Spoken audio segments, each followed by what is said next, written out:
firstly, if you don't take the rematch, you're in a little bit of wilderness in terms of when you're fighting and who you're fighting. And I think at this stage in your career, the last thing you want is uncertainty and inactivity. I think, although he downplays it, one of the big things for Anthony is to fight for and become world champion.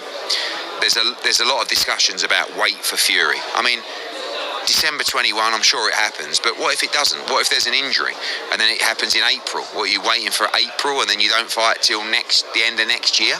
Like, even with December 21, you're not going to fight the winner or loser till July, August, September. And I think that inactivity at this stage in his career is not going to be good. Listen, if it's up to AJ, the rematch is 100% on. He's like, let me at him, I know I can beat him. But we will talk internally as a team and advise him what we think is best. I think we're leaning towards the immediate rematch. And those are the words of Eddie Hearn as he pretty much lays down the law on what Anthony Joshua wants to do, but they will work together as a team. And let me counterpunch.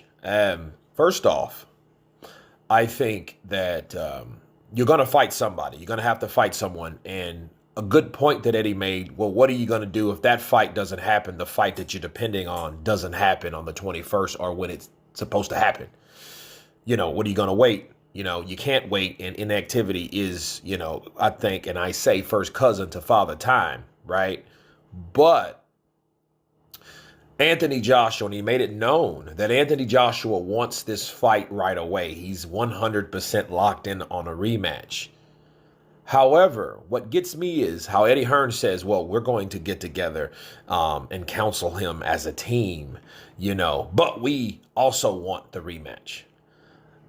So my problem is, why didn't Eddie just say we're all in agreement? Sure, we're going to talk first, but we're all in an agreement that we want the rematch. You know, the way he worded it, it made it come off like, hey, well, he wants it. If it's up to him, right, he would want the immediate rematch. But us as a team has to agree. So what I read about Eddie was like, listen, AJ, if he had his decision or his say, he would do it right away. Bars. But obviously, he has a team and a council to help him and instruct him and to guide him first. So it almost seems to me like Eddie's laying down the law in a